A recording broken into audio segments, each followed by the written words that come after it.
Halo Sobat Samuel, ketemu lagi dengan saya Fitra Faizal Hastiadi, ekonom senior dari Samuel Sekuritas Indonesia. Seperti biasa kita akan membahas apa yang terjadi seminggu ke belakang dan menerawang seminggu ke depan. Minggu yang lalu ada beberapa pengumuman yang baik dan juga ada yang kurang baik. Yang baik tentunya kita melihat bagaimana cadangan devisa kita, foreign exchange reserve, masih dalam keadaan yang sangat memadai, masih di atas 150 billion US dollar.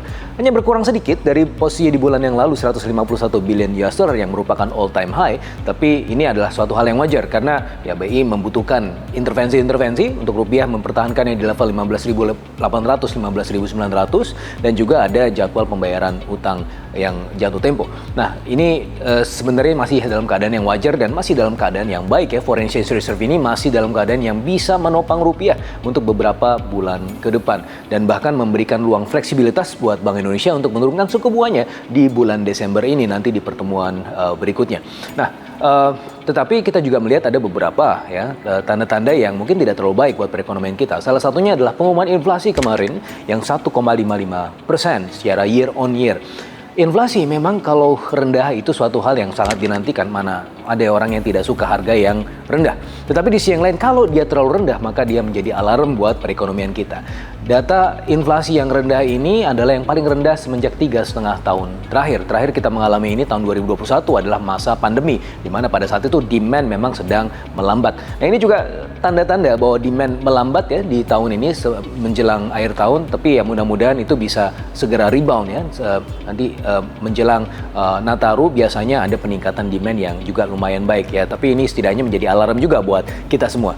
Di sisi yang lain kita juga melihat bagaimana Purchasing Manager Index in Manufacturing itu juga masih dalam keadaan yang juga belum baik ya, masih di bawah 50, artinya masih di bawah fase kontraksi dan ini sudah 4 bulan ya berturut-turut kita melihat bahwa indeks PMI kita itu berada di bawah 50 ya, suatu hal yang harusnya mendapat perhatian juga untuk pemerintah.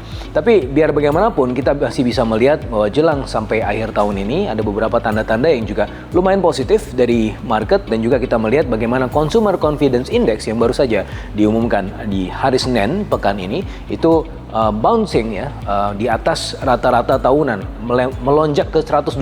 Itu adalah tanda-tanda bahwa ya sentimen dari sisi konsumen ini dalam keadaan yang menuju perbaikan ya, apalagi November ini dikenal sebagai Movember menuju Nataru, yaitu menuju hal-hal yang positif terutama dari sisi demand. Ada peningkatan transaksi dan itu harusnya baik juga buat perjalanan kita sampai jelang akhir tahun.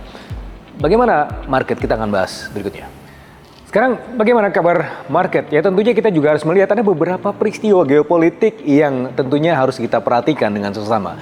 Sebelumnya ada pengumuman darurat militer di Korea Selatan. Meskipun sebenarnya itu sudah berakhir karena tidak disetujui oleh parlemen, tentunya itu menghasilkan ketegangan ya di wilayah Asia Timur. Di sisi yang lain di Asia Barat, terutama di Timur Tengah, kita juga baru saja mendengar ada suatu peristiwa yaitu di Syria. Pemerintahan Bashar Assad itu kemudian harus berganti ya, karena kemudian dia mengundurkan diri, ada pemberontakan di Syria yang juga sepertinya itu akan menghasilkan satu ketegangan tertentu ya di Timur Tengah. Maka kita melihat bahwa dinamika geopolitik ini juga terefleksi pada kurva obligasi dan juga equity market. Kita melihat bagaimana USD 10 year sekarang itu demand-nya juga sedikit banyak meningkat ya, karena orang-orang terutama investor global sudah mulai switching ya ke arah hindar resiko ya, makanya mereka mengkoleksi lebih banyak bond terutama yang tenornya jangka menengah dan juga panjang, dan pada akhirnya itu kemudian membuat yield rate dari USD 10 year itu agak turun. Nah makanya kalau kita lihat bagaimana pergerakan di market kita juga ada satu hal yang positif juga di sisi itu, maka disparitas ya antara yield rate USD 10 year dengan Indo 10 year bond itu bisa melihat bahwa sepertinya di emerging markets di Indonesia juga tidak terkecuali itu bisa menghasilkan return yang ya sedikit banyak lebih tinggi lah dibandingkan dengan apa yang terjadi di US misalnya. Nah itu bisa memicu capital inflow juga, meskipun saya melihatnya belum dalam keadaan yang sangat deras ya, ini masih sangat limited ya, tetapi setidaknya itu bisa membawa berita positif buat yield rate di US di Indo 10 year bond kita yang sekarang dalam keadaan yang agak melonjak sedikit ya, dari 6,9 ke 7 ya, pergerakannya masih di sekitar itu, tapi masih bisa lagi ke bawah itu yield rate-nya karena mungkin saja ada peningkatan demand. Dan oleh karenanya saya melihat juga rentangnya masih di antara 6,8 sampai 6,9 untuk yield rate di di Indonesia 10 year bond. Dan kalau kita lihat bagaimana bond mana saja yang bisa layak untuk dikoleksi adalah tenor-tenor yang di atas 10 tahun yang menengah panjang. Nah itu adalah rekomendasi dari kami. Begitu juga dengan kalau di equity market ya, ada perkembangan yang juga lumayan positif yang juga dipicu tadi, ada semacam relaksasi ya dari konteks disparitas suku bunga tadi yang memicu kemudian capital inflow. Itu masuk juga ke bond market, juga masuk ke equity market, meskipun mungkin agak relatif limited di equity market, tidak sederas sebelumnya, tapi setidaknya masih ada berita positif juga untuk equity market kita. Masih akan bergerak di level 7.400-an mudah-mudahan, yang mana ini adalah suatu target yang juga lumayan positif ya jelang akhir tahun. Sekian dari saya, Fitra Faisal Hastayadi. Sampai ketemu di Economic Weekly Report berikutnya. Tetap percayakan investasi Anda kepada kami, Samuel Sekuritas Indonesia. Salam.